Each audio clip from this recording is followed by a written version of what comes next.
Chandra Nalar. We know a lot about her, but we've never actually learned where she's from. You know, what kind of world was Chandra raised in? And where do the goggles come from? So Chandra is the youngest of the Origins 5 Planeswalkers, and she is only 11 when her story takes place. And Chandra is a rebel. She's been working with her parents. Her parents are also, they're vehicles for grassroots change on Kaladesh. So there are aspects of red that we don't get to show on cards very often. Mark Rosewater is fond of saying that, red is the color of passion and love and artistry. And those are things that generally don't, exile permanence or do 3 damage to a creature or, or swing in for 2. It's hard to swing in for 2 with love. I've tried. The opportunity for us to put Chandra's parents on a card, and they are primarily red because of their passionate invention and also their love of family and daughter. That was just a really cool opportunity for us. The whole Thopter mechanic came out of, what could Kaladesh do that brings artifacts in the mix without, making the whole set have to be artifacts, and we came with this really awesome Thopter mechanic in design. And so the PN Kieran came out as, okay, well, what if we just kind of figured out what it took to get some card that made Thopters to being a really cool build-around card for both limited and constructed. You play PN Kieran, and by themselves they give you pretty good value. It's a 2/2 that comes with 2 1/1 flyers. But if you want to build a deck around artifacts, say with many of the M15 artifacts such as Darksteel Citadel, you can get extra value by using their activated ability to fling it at your opponent. Each of the Origins Planeswalkers is a quest. It's an in-game quest that if you can complete it, you get a prize. You get an incredibly powerful Planeswalker. And that's obviously what you're trying to do. That's what you want. But maybe you can't get there right away. The front side, the creature part still has to be functional, still has to be useful, still has to be powerful. It is a legend. It is a legendary version of a famous, powerful character. Chandra's identity is just burn everything, do damage to everything, fire magic. And so she has a pretty narrow slice of the color pie that she has access to, although that's something that we've been sort of trying to explore over time, broaden Red's color pie and specifically what Chandra can do as a character.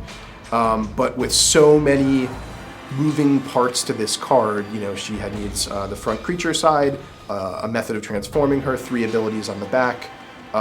We kind of kept coming back to deal damage, deal damage, deal damage as the through line for Chandra, and eventually just kind of embraced that. She is a complex character, but she likes fire and she likes damage, and when making her design, we really liked this idea of, okay, she does damage, and we just kept adding damage. So all of a sudden it was like, how many times does this card say damage? Well, it says damage a lot. I think it's 7 times in the card.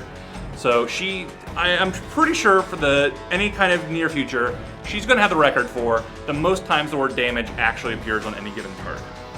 So we also had the opportunity with cards like Chandra's Ignition and Pia and Kieran Nalar to tell the rest of the story.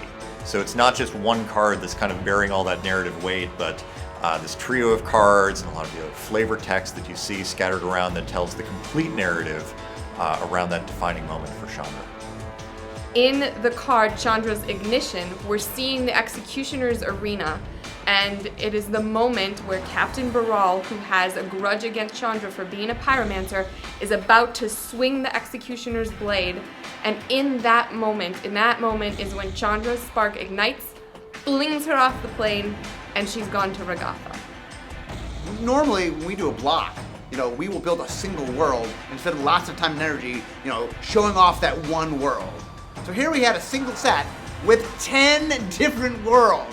I mean, that was a huge challenge. And some of the worlds we'd never seen before, or we'd seen on one card. And so one of the big challenges was figuring out, let's take Chandra's example. Okay, she's from Kaladesh.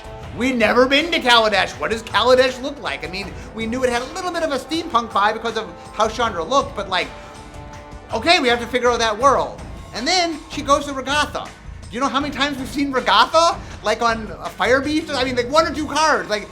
Chandra started from a place we'd never seen and went to a place that we've just seen a glimpse of. The card Exquisite Firecraft is showing Chandra after her first planeswalk She landed on Regatha, which is home to fire monks, and for the first time she fit in, her gift of pyromancy was accepted, and they trained her, and exquisite firecraft is showing her kind of shooting small aimed flames rather than a huge conflagration, which she's learning to both control her temper a little bit and control her mastery of the craft.